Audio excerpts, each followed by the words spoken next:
Recipe టేబుల్కు స్వాగతం. ఈరోజు బోటి పులుసు లేదా బోటి కర్రీ ఎలా ప్రిపేర్ చేసుకోవాలో చూద్దాం.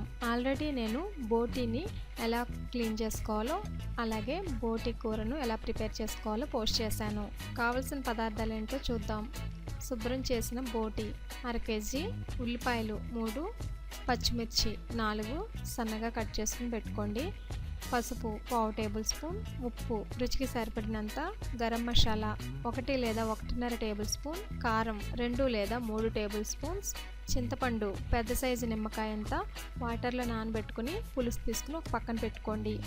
ధనియాల పొడి 1 లేదా 2 table spoons, tomato puree 4 table spoons, అల్లం వెల్లుల్లి ముద్ద 3 టేబుల్ స్పూన్స్, వాటర్ 1 లీటరు, నూనె 4 లేదా 5 టేబుల్ స్పూన్స్. ముందుగా బోటీని ఎలా శుభ్రపరచుకోవాలో చూద్దాం. శుభ్రం చేసిన బోటీని చిన్న చిన్న ముక్కలుగా కట్ చేసుకుని ఒక బౌల్లోకి తీసుకోండి.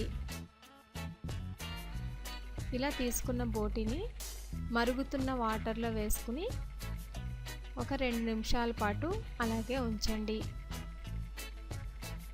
ఇలా మరుగుతున్న వాటర్లో బోటీని వేసుకుంటే ఇంకా వేస్ట్ ఏమైనా ఉంటే క్లీన్ అవుతుంది.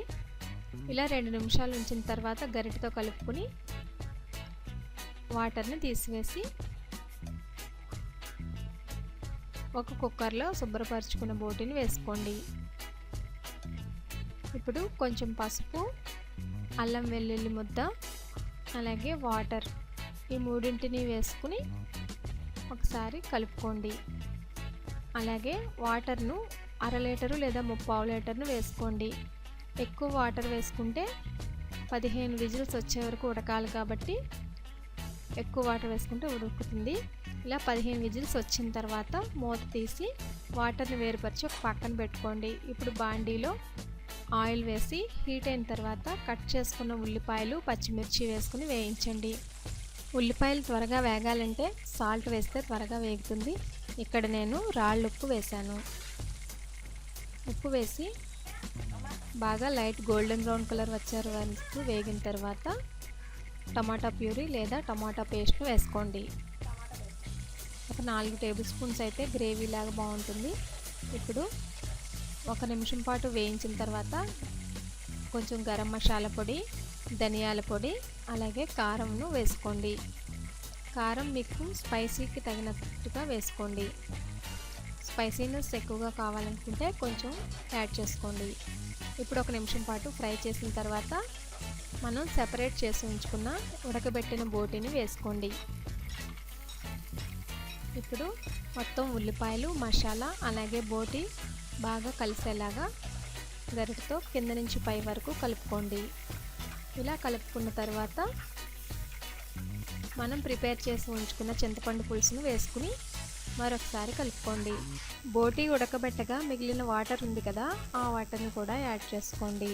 ఇప్పుడు మూత పెట్టి కూర దగ్గరకు అయ్యేంత వరకు అంటే గ్రేవీలా అయ్యేంత వరకు ఉడికించండి. ఇలా గ్రేవీలా తయారవుతుంది. స్విచ్ ఆఫ్ చేసి ఈ బోటీ కూరను ప్లెయిన్ రైస్తో తింటే ఎంతో రుచిగా ఉంటుంది. సైడ్ డిష్గా కూడా ఎంతో రుచిగా ఉంటుంది. మా సబ్స్క్రైబర్స్లో ఒకరు బోటీ పులుసును ఎలా ప్రిపేర్ చేయాలో అడిగారు. వారి కోసం నేను ఈ రెసిపీని పోస్ట్ చేస్తున్నాను. దీన్ని బోటీ పులుసు అంటాము. పులుసు అంటే కొంచెం వాటర్లో ఉండాలి కాబట్టి కొంచెం వాటర్లో ఉండేటట్లుగా ముందుగానే స్టవ్ ఆఫ్ చేసుకోండి. చూసారు కదా రుచికరమైన బోటీ పులుసు ఎలా తయారు చేయాలో. మీరు కూడా ప్రిపేర్ చేసి మీ అమూల్యమైన ఫీడ్బ్యాక్ను నాకు పంపించండి. టెక్స్ట్ రెసిపీస్ కోసం రెసిపీటేబుల్.netను చూడగలరు. మరిన్ని రుచుల కోసం రెసిపీ టేబుల్ను సబ్స్క్రైబ్ కాగలరు. ధన్యవాదములు.